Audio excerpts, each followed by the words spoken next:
weekend, generally for the first time, I think like this year, Chris and I were both doing absolutely nothing all weekend, like no shows, no podcasts. So we brought the duvet down to the couch, got all the wee snackies in, and we just had like a horror marathon for the weekend. And it was so nice. Like we just tucked ourselves up, and it was just like, it was lovely just to have to do nothing and watching films for the sake of watching films and not going, right, well, I need to prep a review for this or make notes for that, as they like literally just sit and watch them. So it was really nice just to actually sit and do nothing, which I know that sounds kind of boring maybe to sit and do nothing, but I actually no, not at all. So I sat and did that, and I've obviously caught up on my reading as well. And actually I went to see Ivor, the Faroese singer, at SWG3. So she was supported by her sister, was one of the support acts, Ellenborg, and an Icelandic sort of acoustic singer whose name I will not butcher. I think it's like Asgore or something like that. But it was a really good gig. It was actually, we've seen her live once before at the QMU, and this was a complete, because I was thinking, oh, this is quite close together. I wonder if this is just the same set, but it was completely different, like loads of different songs. She actually did a really nice set in the middle of it because she did the score for The Last Kingdom that's on Netflix. So she did like a little like melody of like different songs that she'd done for that as well. So it was a great gig. There was quite a few interesting characters there as well. There was an older gentleman up the front who, I'm not sure if he was on something, but his dance moves, given that it's not really a dancey, like she's singing in a different language, it's all kind of like folk sort of music. His dance moves were entertaining. And then she's got a couple of sort of like heavy kind of rock songs, and there was a guy next to us with really, really long hair, and he was like headbanging, but his hair was going everywhere. And I mean, like the guy next to him was like a tall bald guy, and he suddenly found himself with like luscious locks because his hair was going everywhere. But in terms of gig etiquette, it was actually like there wasn't too many people on their phones, not too much nonsense and stuff like that. So it was actually really like a nice grown-up gig. And I've not been to that SWG3 Galvanizers before, but it's quite cool.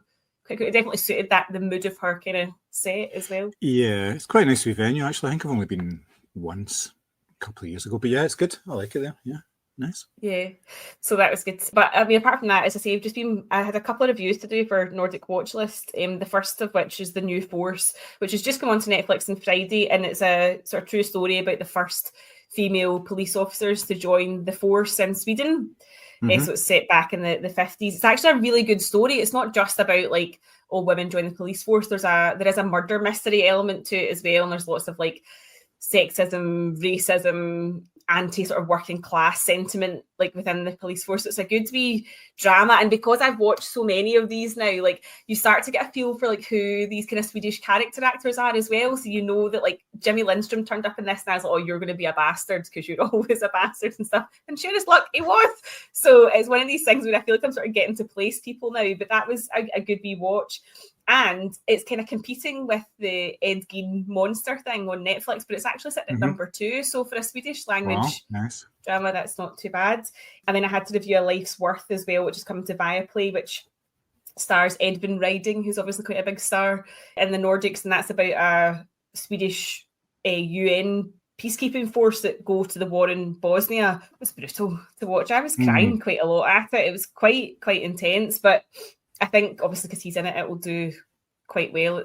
He is a big star, so it was a really interesting watch. And then, as I say, we sat and did our sort of horror movie day. So we watched Bring Her Back, which I wish I had seen when we talked about films talking about grief. I wish we had seen that before because it was like perfect for that. It was really good. I think Sally Hawkins is absolutely brilliant in it, but I wasn't expecting some of the twists that came as well. So I like a film like that where you can't really guess what's going on. Yeah, because with that film, I was initially lulled into not a false sense of security, but I kind of knew where it was going because it was more sort of psychological. Yeah. And it was all about that. But then, jinx, when it kicked off, oh man, yeah. So that was definitely, Chris and I both turned to each other and was like, that was fucking brilliant afterwards. But like, it's quite hard hitting. So we watched that. We rewatched The Witch, which I absolutely love. Like, it freaks me out no fucking end every time when we get to the end of that film and you hear those little whispers from Black Phillip. I'm like, nope, I can't. There's something about the audio. I don't know what it is, but it really makes me sort of clench up. So that was just really nice to rewatch that as well.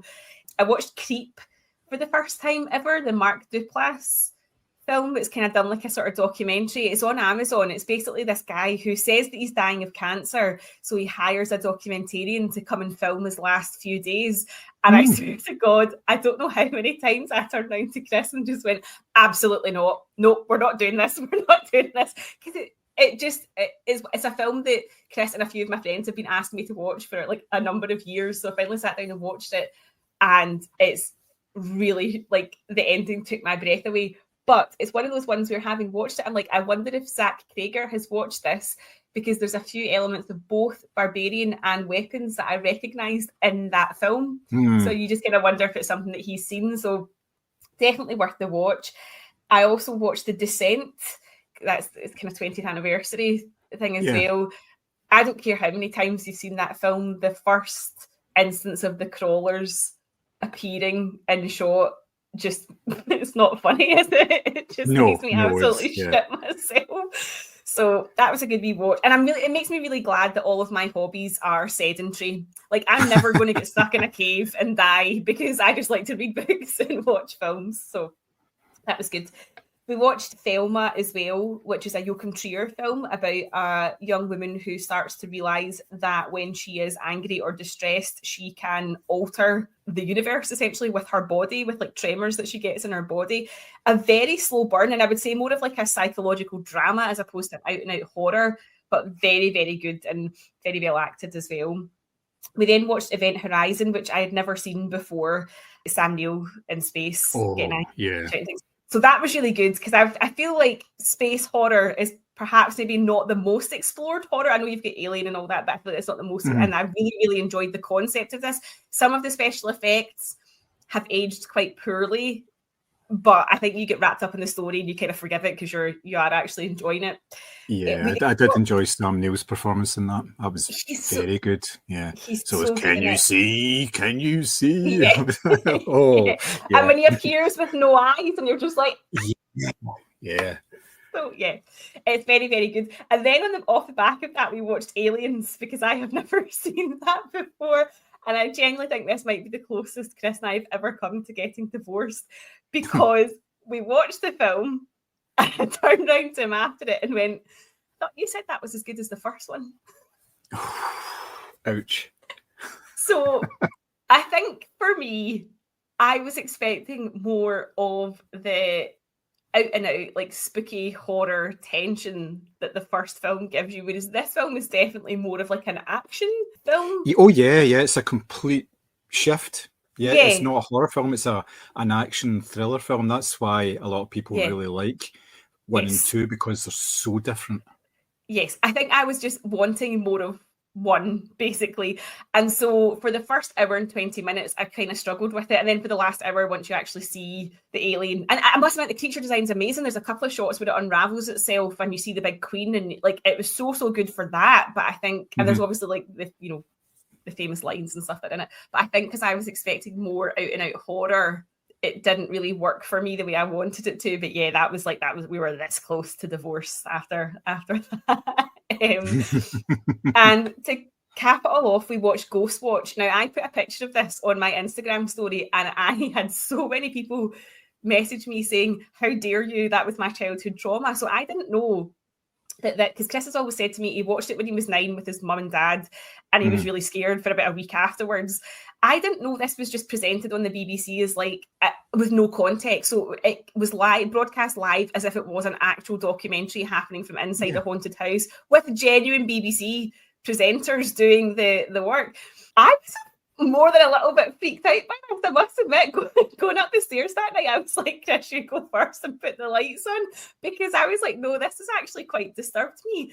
But so many people messaged me after I had put on a wee thing saying I was watching it going, "Oh my God, my childhood was ruined by this. Like, this ghost really scared me." It must have been quite a big deal back in the day. However, would you get away with that now? Definitely not. No. You would have to have some sort of broadcast warning to say like what you're about to see is fiction or whatever. So we watched that and I was genuinely really scared by that as well. And yesterday, to finish things off, I went to see The Smashing Machine which I'll not talk about in case we talk about on a future pod. Yep, absolutely. I'm planning to try and catch it tomorrow or Tuesday. Cool. And I've heard it's very good. So just in general, I've heard it's very good. I missed it because obviously I was away, so that was the... Yeah. Well, we had tried to go and see The Long Walk, but three of the screens at Cineworld at Silverburn are out just now because they are getting made into... So obviously there's less screens, which means the films that you want to see, chances are not. So The Smashing Machine was on instead, so we thought, right, we'll go and see that. Because I did really want to see The Long Walk, but it is what it is. But they're getting obviously transformed into VIP because... they're taking the seats from Renfrew Street, yeah. Which will be interesting since half of the VIP seats in Renfrew Street don't work. Are broken, aye. So. And it does seem a wee bit cynical as well, because obviously if they're bringing in the VIP seating and stuff like that, there's going to be less seats and it's going to be more expensive because there's an uplift charge to watch anything, because they don't actually have a VIP area anywhere. Not in none of the Cineworld cinemas. I think there was only maybe about 6 or 7 of them, and they shut them all down last year. And the one in Glasgow they just had as obviously just normal cinema, but it costs you like £4 more to go to because of the seats. And cynically, they'd put on the new releases on those ones as well to begin with. So it was difficult to get a screening just with normal seats to see something like Wicked, for instance, because they had. And I suspect that's what Silverburn will do as well. So for your big Marvels, it'll not be ready in time for Wicked this year, but for your big Marvels and stuff going forward, your big DC films, I suspect it'll be, or cynically, kids films like Minions and stuff like that, because if you can get a family of 4 to pay even more to go and see a film, then chances are, Yes, it's interesting. It'll be interesting to see how long they actually last as a cinema chain, because I think they could be having problems somehow. The thing is, it's a big space at Silverburn. It's 20 screens. So albeit there's only 3 that are being made into VIP, but it does take away a big chunk. So like that, if you want to go and see The Long Walk, which is okay, it's not a massive film, but it's not like a tiny indie either. There are some big names involved in it. But there's 3 screens straight away that are just completely out of bounds, which is pushing, like, for example, The Smashing Machine, I think, was only on twice yesterday. Now, again, that's a big release. Yep. And so for a Saturday, 2 showings, one at like 11 in the morning, 5 o'clock at night, I just don't know how it is. I don't know how long that's going to last in there, to be honest. Yeah. It's obviously the screens that they're converting will be some of the larger ones as well, I would imagine, to accommodate, because the press screenings are in screen 6. That's what we were in last night, so it's small. Yeah, it is quite a small one. I mean, it's nice, it's okay. It's perfectly functional and it's nice and clean, and the screen's actually a decent screen in it, so it all feels relatively fresh and new. But I mean, if you've only got these smaller screens, then you still get, and especially on a Friday and Saturday, you still get a bunch of people, especially when it's horrible weather, say, we'll just go to the cinema, see whatever's there, and that's how these things fill up. Like, say, the Long Walk's been out for 2 weeks now, so you'd think it would start to kind of tail off. But if there are fewer screens, people will go and see, what's on then? I can't get into this one. What's on next? What's the next one? 30 minutes time, The Long Walk? Yeah, just go to that. Something to do, Can go and get my popcorn and go and play the video games outside. Get my picture taken with Thor. Yeah, exactly. For those of you who don't know, they've got these sort of life-size statues of, I think it's Thor and Iron Man. At the entrance to the Cineworld, and you always have people standing there posing with them, all sorts of weird poses. I haven't seen any sort of semi-sexual ones. No. They had a Superman thing for a while as well, and it was like you had to stand underneath it with like your hat as if you were like holding up a building. So did a few photos with that as well. I saw like a dad taking photos of his like sons or whatever, holding it all up. I just think it's always too busy in there to be like going post everyone watching you. Yes, it is. It can get quite busy in that one because there's that big open area. Where people will mill about before actually going through to the cinemas and stuff. So yes, but That's your multiplex cinemas, isn't it? Yeah. Oh, yes. I did get tickets, though, to go and see Frankenstein at the GFT as part of the London Film Festival, which is now completely sold out. And, which the film that Chris is probably not looking forward to, Pillion, which is Alexander Skarsgård's gay BDSM biker movie, which I'm very looking forward to. That is a niche audience. Yeah.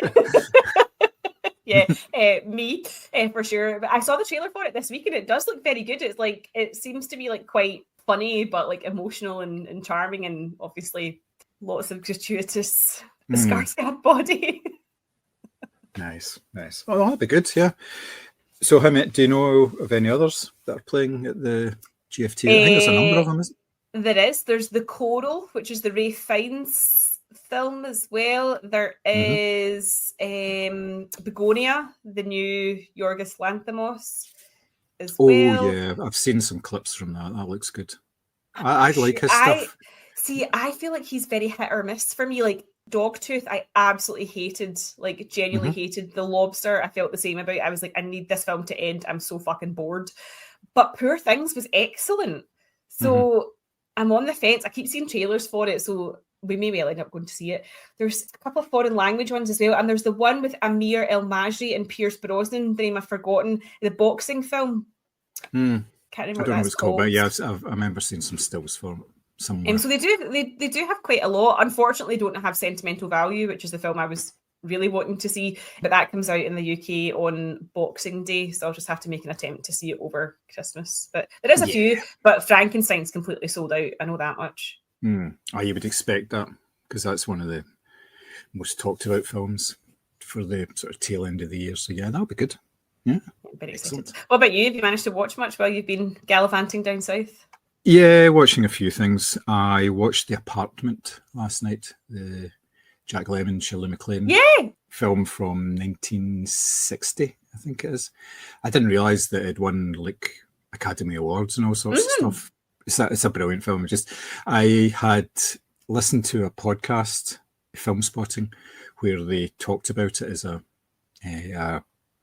sort of what do they call it? I can't remember, but the Pantheon. They stick films into it. What they found after a while was when they do reviews and they do top fives and things like that, they always seem to come back to the same films all the time, and want to mention them for, like, you know, best films about grief or whatever, and it's always the same one. So they actually created a Pantheon and says, right, these films go into the Pantheon, we can't talk about them. Wow, so right, okay. what they did was they did these sort of, they realised in some of the films that actually in the Pantheon that they can't talk about, they never reviewed in the programme, and they've been going for like 20 years or something. So they've been doing some of these reviews, and one of them was The Apartment, and I thought, I've not watched that in ages, and I look back and it was like 5 years ago I think I watched it. It's a great film, really enjoyed it. Just such a biting sort of satire on like getting to the top and stuff. Things we'll be talking about later on, obviously, as well. So it fitted in quite nicely with what we're talking about. So if there was a top three based on... that would be perfect. Yeah, everything kind of in there. So yeah, that was good. I watched The Strangers Chapter 1 because Chapter 2... the new one that's like... Oh, no. The new one, Chapter 2, just came out. Apart the film is based on The Strangers, which was about 10, 15 years ago, a horror film where it's like three masked people terrorise like people in cabins and in the woods and all this sort of stuff.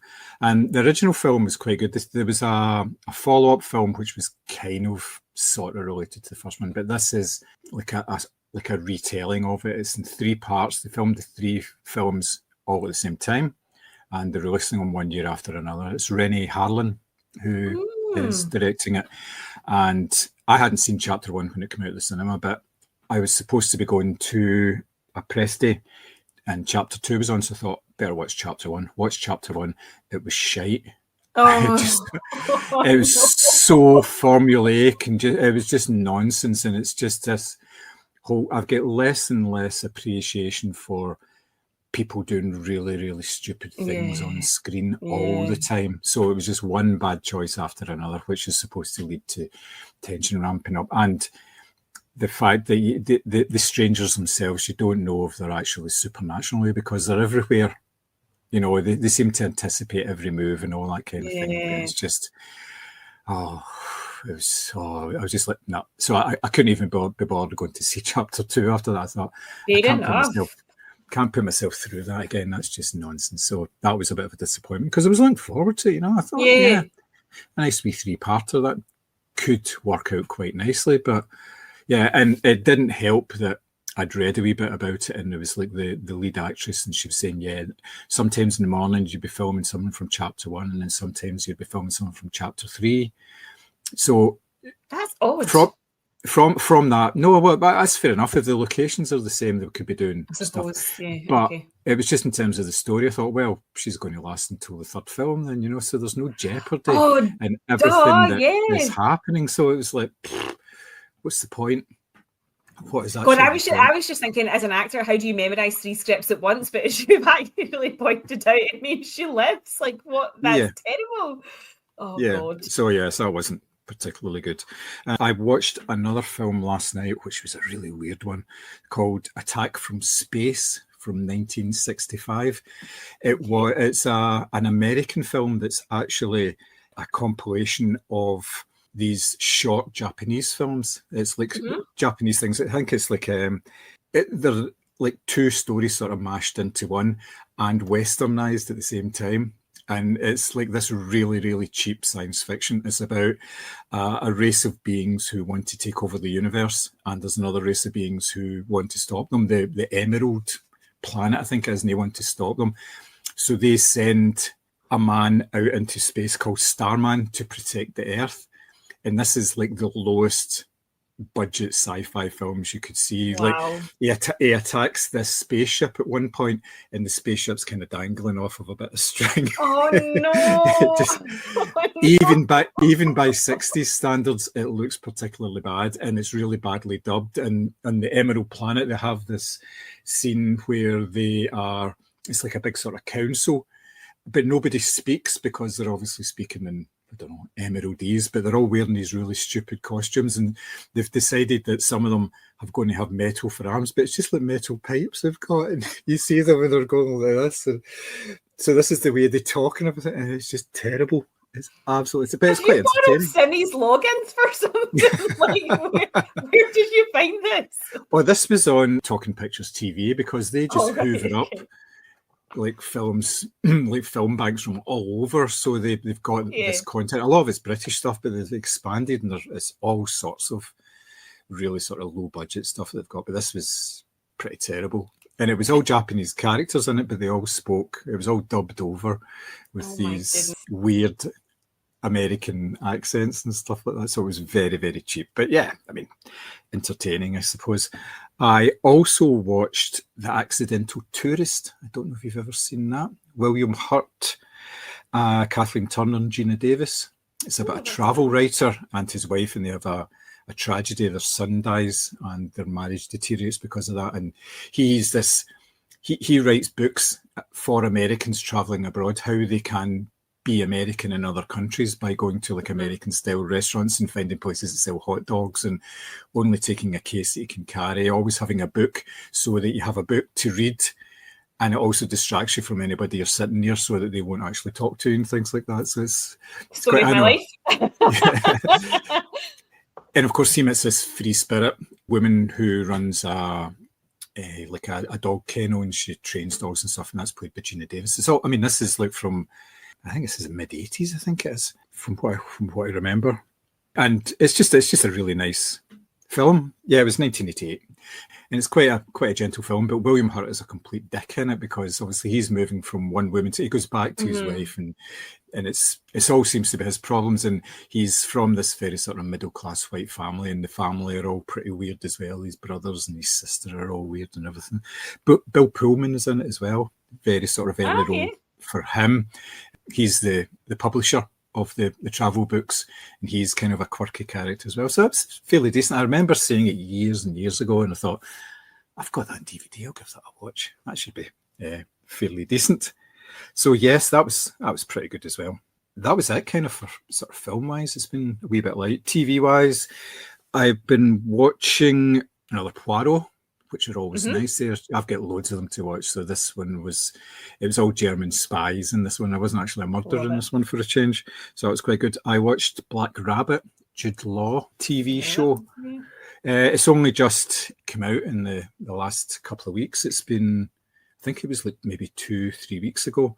Jason Bateman is in it in a supporting role, but he also directed it as well, which was fairly decent. Yeah, it was okay. I've only watched one episode of it so far. It's about Jude Law is a man who is running a restaurant in New York City, and he's trying to break it through and like sort of become a success.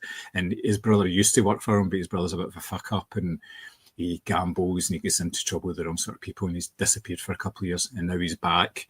But all the stuff that he was doing while he was away is sort of coming back to haunt him as well. So there's an awful lot going on.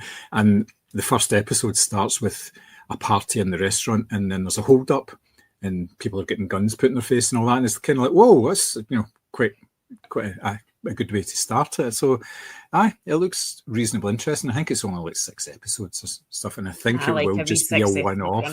Yeah, that seems to be more and more the thing. Like especially with Leslie, she's fed up watching stuff that's 8-10 episodes when it doesn't need to be, because we've finished off the White Lotus. Oh yeah, the 3rd season of that, and that definitely could have been a couple episodes shorter. Oh yeah, there's 2 extra episodes worth of stuff in there, and it just wasn't relevant. They were going back over things again and again, and you could have easily. I mean, I'm saying from the point of a viewer, obviously, that you could have cut 2 hours out of that program quite easily, and it would definitely have no detriment to it whatsoever. So yeah, that's a bit of a shame, but it had a good ending to it, but it should have come a lot quicker. But even then, I was a little disappointed, because you know, obviously, the White Lotus, you expect that there's going to be a death, and it's kind of foreshadows all the way through, because at the very start of this one, I think it's they hear gunshots in the resort at the very start, and you think, oh well, somebody's going to get it, and they kind of tease who it might be all through it. But at the end, I was kind of like, well, it's got some ground to make up, I think, to sort of match the first one. Yeah, they've announced that the next season's going to take place in I think it's a French resort. I don't know if it's going to be a ski resort or a summer resort. But for me, I think what I did enjoy about that season, The White Lotus, was the turnaround on the Patrick Schwarzenegger character, because at first you just think he's this unbearable arsehole, and then by the end you're like, wait a minute, this is totally unacceptable. What's happened to him? Like, this is not okay. Like, he's really damaged by this. So that was interesting, but I definitely thought this was, for all that I enjoyed the cast in it, like it was a really good cast. For me, that season, The White Lotus did really drag. Yeah, which is a bit of a shame, really. It's not brilliant, let's face it. I also started watching a new drama on Sky Witness on Sky, which is called Doc, which is one of these high concept medical dramas. Head of emergency or head of surgery doctor who is a complete horror. She's horrible to everybody. She's got no bedside manner. She's very clinical. She knows what she's doing, obviously brilliant, but she's not a nice person. Is involved in a car accident, and she has a brain injury from that, which causes amnesia. She loses about 8 years worth of her life. So when she wakes up, she thinks it's 8 years ago.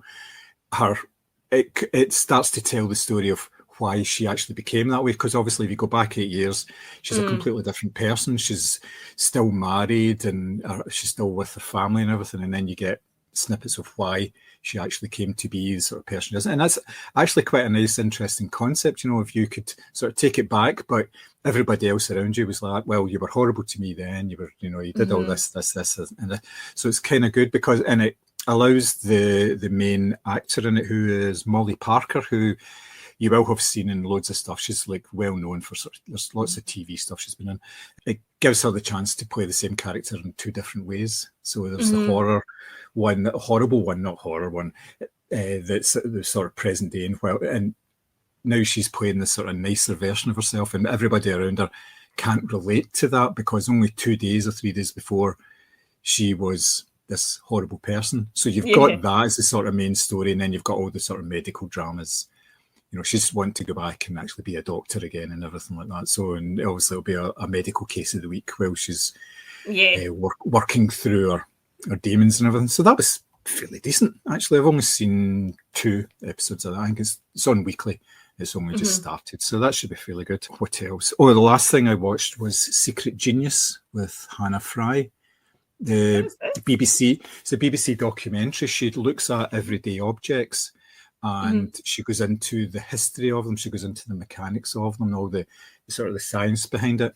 I'd watched one maybe about 3-4 months ago. It was on the air fryer, which was actually pretty good, actually, because you don't really think about a lot of stuff, you accept, there's a bit of science in there and it's designed a certain way, but the whole history of it, and like, I went back best part of 100 years, this one, but the one I watched the other day was on the bank card and how that came into being, because banks needed some form of identification that was easy to use, especially when obviously come into the age where you could buy things over the phone and you can buy things online. So this all went back, and it's like the CIA went back to in the 60s. It was a magnetic strip and everything, and IBM developed the mag strip that you have on the back of every bank card. And what they did was they did this and didn't charge anybody for the mag strip, the development of the mag strip. They didn't patent it or anything. But the information that was on the mag strip could only be read by IBM computers. So all the companies had to buy IBM computer systems. So you're thinking, genius, that's clever. Well done. Yep. That is pretty good, yeah. So it was the development of that from the early days when it was just, it had this magnetic strip and basically just had 1s and 0s on it. And it was so easy to duplicate and copy.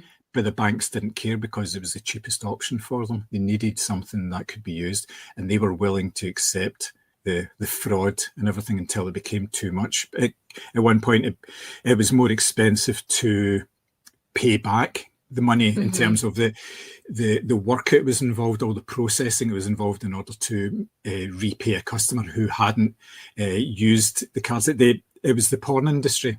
The porn industry started accepting cards over the phone, and that's where it kicked off, and people were fake cards and things like that. So people were racking up these thousands of pounds worth of debt, and they didn't know why. So they were claiming it back through their bank, which they could, and the banks were losing money, having to pay it back and having to process it because it cost like $30 in order to process a single claim. So they had to come up with the chip and pin as well, and that part of it is totally fascinating. It's unbelievable, the technology that's actually, it's like a computer that's sitting in your card.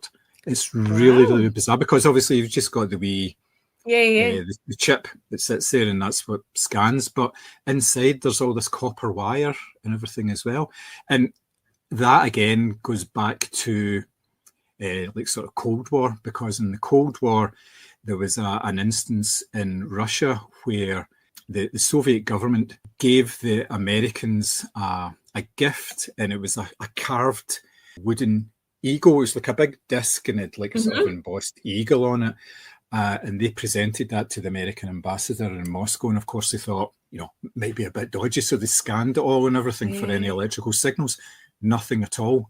There was nothing at all. But what was inside it was this passive microphone.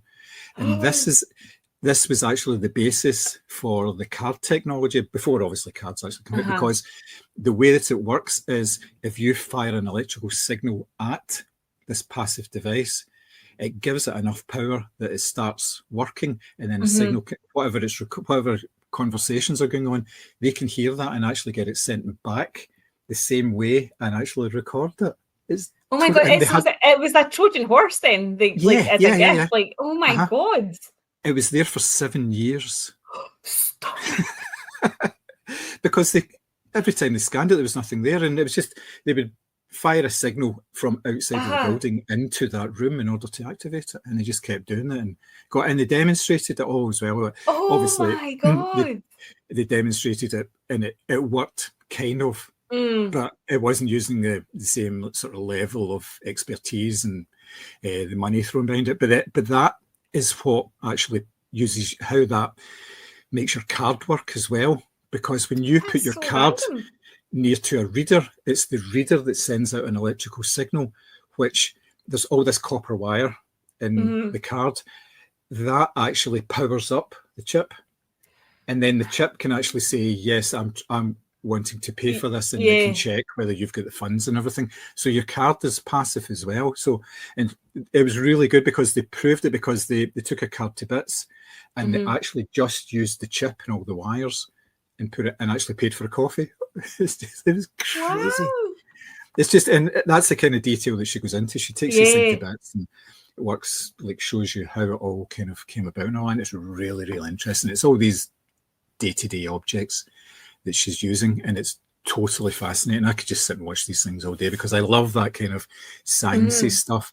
It gives you the sort of background to it, and it's presented in such a way that it's really entertaining as well. She's a very, very good presenter. She's obviously she really knows what she's talking about, and she's doing an awful lot of stuff. I think it's like on Instagram, just like wee bits, and it's all sorts of things. It's not just like sort of technology. There's loads of wee sort of like 2-minute clips on things, and she just says, well, do you know why this is like that? I'll tell you. Just, it's really good. I really like stuff like that as well.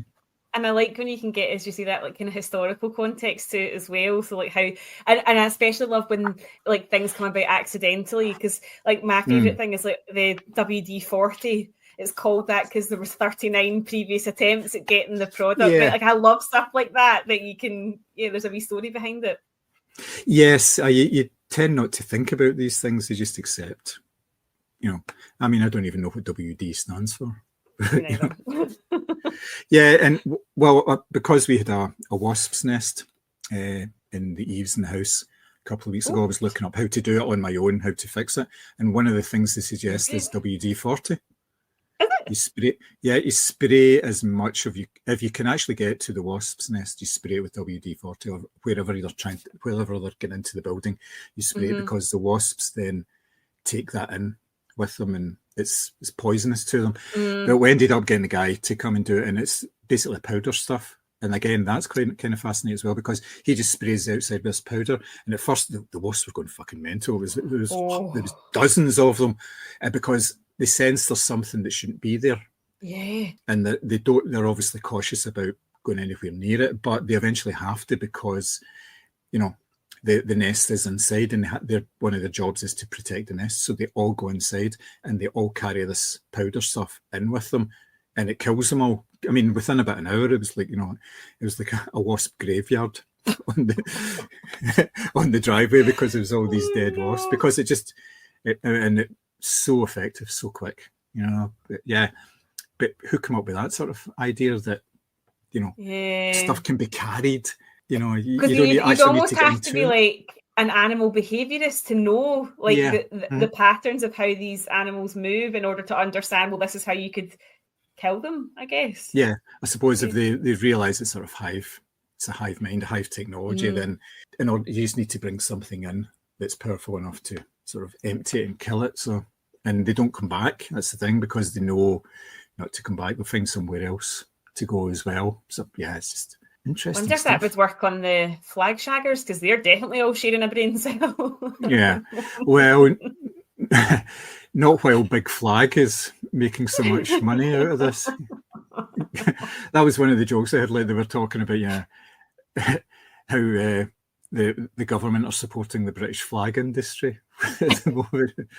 Oh, because they're all falling all over themselves to say, oh, I've got bunting in the garden and I've got a British flag. Like, I've never known politicians in my puff to be talking about how many British flags they have in their house. Same behaviour. Yeah, because like when I was away down south in Chesterley Street, every lamppost had a Union flag on it. And I thought, that's terrible. But then yesterday, when I was going into town in Springburn, every lamppost on the main road in Springburn had a Saltire flag on it.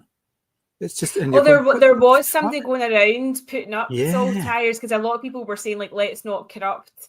Because obviously a lot of Scottish people feel a certain kind of way about the Union Jack, and people were saying, like, let's not corrupt the Saltire, let's not basically turn into the flag shaggers.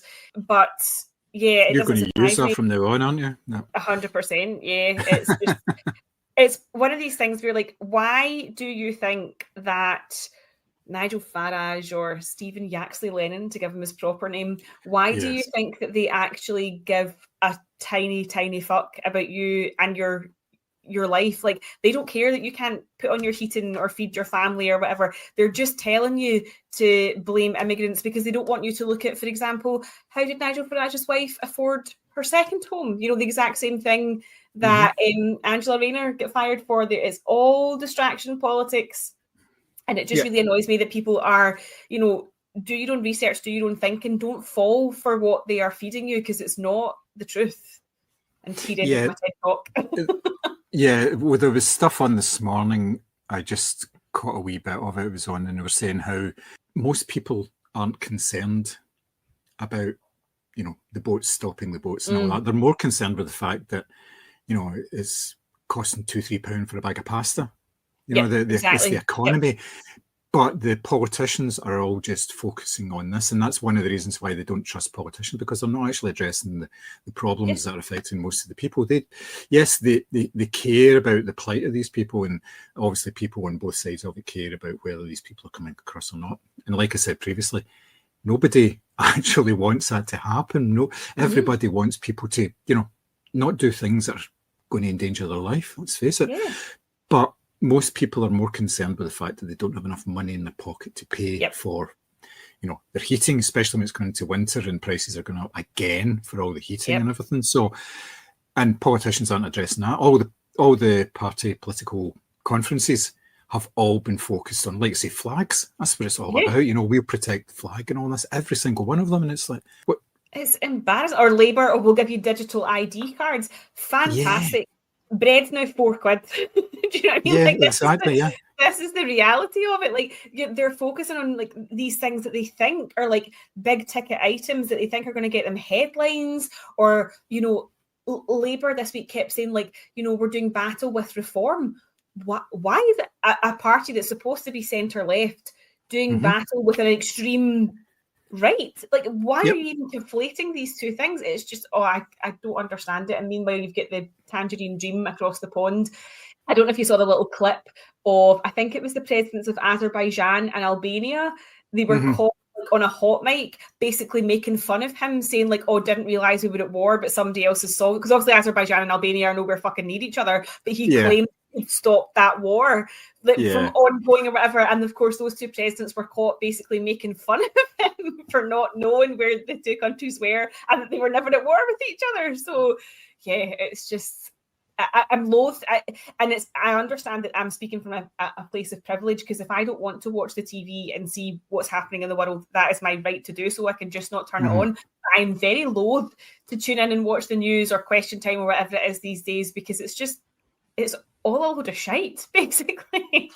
Yep. Oh, definitely, yes. And it just gets worse and worse. It really is. And and it would be funny, but it's happening all the time. It's gone beyond satire. It went beyond satire a long time ago. But the fact that Labour, who get in a landslide, can do whatever they want, and they're imploding because they just, at every turn, they just get. And it was interesting that during their party conference, they didn't mention the Conservatives once. It was all reform. Yeah, just what the fuck? I don't know, but I feel like I've lived through enough unprecedented major world events, to use the phrase that is, you know, being done today. I'd quite like that to stop now. Quite like to live through precedented times. So, something a bit quieter would be nice. Yes. Oh dear.